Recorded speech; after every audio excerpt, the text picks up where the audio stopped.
आप नवाज शरीफ की बात कर रहे हैं, वो इश्तिहारी है, वो पहले भी भाग जाता रहा और आ जाता रहा। ये बहुत बड़ा एक इम्तिहान है काजी फैज ईसा के लिए और हमारी अदारों के लिए। अगर वो आता है तो उसे गिरफ्तार करके जेल भेजा जाए। अस्सलाम वालेकुम नाज़रीन, मैं हूं आपका मेज़बान जवाद ज़ैदी और आप देख रहे हैं बोलना होगा। हमारे साथ सीनियर कानूनदान आफ्ताब बाजवा साहब मौजूद हैं। आए उनसे बात करते हैं। सर अस्सलाम वालेकुम सर। सर, एक इश्तिहारी मुल्ज़िम 21 तारीख को वापस आ रहे हैं, तो आप इस पे क्या कहेंगे? आप नवाज शरीफ की बात कर रहे हैं, वो इश्तिहारी है, वो पहले भी भाग जाता रहा और आ जाता रहा। वो बार्गेन करता है। मुझे नहायत ही अफसोस के साथ अपनी अदलिया और अदारों पे मुझे अफसोस हो रहा है कि जो वो हरकतें कर रहे हैं, उनको ये हरकतें नहीं करनी चाहिए, ना ही कानून से कोई बालातर है। अगर वो इश्तिहारी आता है, एक बात ज़हन में रखना, एक होता है इश्तिहारी आम मुल्ज़म होता है, वो इश्तिहारी हो जाता है, वो तो प्रोटेक्टिव बेल ले सकता है।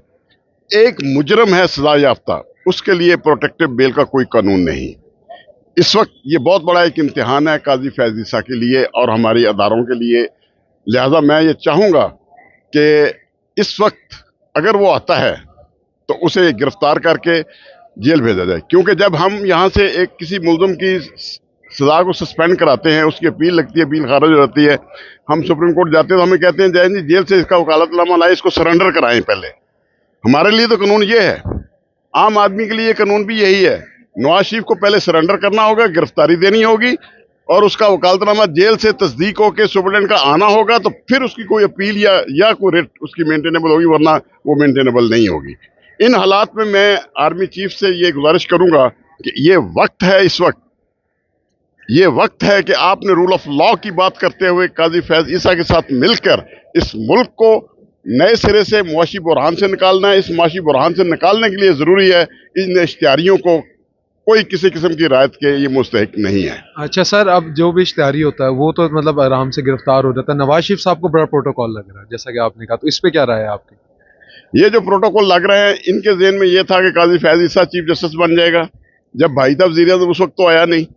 इनको ये था कि हाफिज आसम मनीर जो हमारा आर्मी चीफ है, उसको मैंने शायद जनरल लगाया, इसलिए वो इसको को तोहफ़्फ़ देंगे। नहीं, हाफिज मनीर भी इस मुल्क का, इस्लामी मुल्क पाकिस्तान का आर्मी चीफ है और काजी फैज ईसा भी हमारा चीफ जस्टिस ऑफ पाकिस्तान आइन का मुहाफ़िज़ है। आइन इस बात की इजाज़त नहीं देता इन दोनों अदारों को, लिहाजा आने पर इन्हें गिरफ्तार करना होगा। अगर नहीं गिरफ्तार करना होगा तो हम फिर किसी भी मुल्ज़िम को गिरफ्तार नहीं होने देंगे। कोई भी मुल्ज़िम गिरफ्तार नहीं होगा इंशाल्लाह। फिर हम वही कानून होगा जो नवाज शरीफ के लिए है। अच्छा, इन्होंने इलेक्शन एक्ट में तरमीम हो गई है, उसके बाद सजा का तयन हो गया कि 5 साल होती है, वो नवाज शरीफ साहब ने गुजार ली है, तो उसको आप किस तरह देखते हैं? या ये समझेंगे कि भी वो मेडिकल बेल्स पे बाहर गए थे और उनकी सजा भी रहती है? पहले तो जो तरमीम है उस पर सदर की दस्तखत नहीं है, वो क्वेश्चनेबल है। अभी हम वकील उसको नहीं मान रहे जब तक वो वाजे नहीं करते। सदर साहब कह चुके हैं मेरे साइन नहीं है, उसके मुतल्लिक भी पिटीशन है, अभी सुप्रीम कोर्ट हाई कोर्ट में पेंडिंग है, उन पर फैसला होना है। दूसरी बात, नवाज शरीफ साहब के मुतल्लिक उनकी अपील भी खारिज होगी, उनका रिव्यू भी खारिज होगी। ये सुप्रीम कोर्ट का फैसला है, वो उम्र जो है तमाम उम्र के लिए नाहिल हैं, अब वो दोबारा अहल नहीं हो सकते। अच्छा, अब जो इलेक्शंस आ रहे हैं तो फिर क्या इसमें इमरान खान साहब भी बाहर होंगे, नवाज शरीफ साहब भी बाहर होंगे? बात किसी के बहर होने का नहीं, बात यह है कि अवाम किसको मुंतखब करती है। जो भी बहर हो उसको अगर अवाम मुंतखब करती है तो उसका हक है। मैं कहता हूँ अवाम को मौका दें। देखिए, आईन पाकिस्तान इस बात का तकाजा करता है कि आप अवाम जो है, कुव्वत का सरचश्मा अवाम है, लिहाजा अवाम को मौका दें, वो अपना लीडर मुंतखब करें। जी नाज़रीन, जैसा कि आपने सुना, सीनियर और माहिर कानूनदान बाजवा साहब से हमारी मुलाकात हुई। उन्होंने अपनी कीमती वक्त और अपनी कीमती राय से हमें इज़हार किया, उन्होंने अपनी कीमती राय का।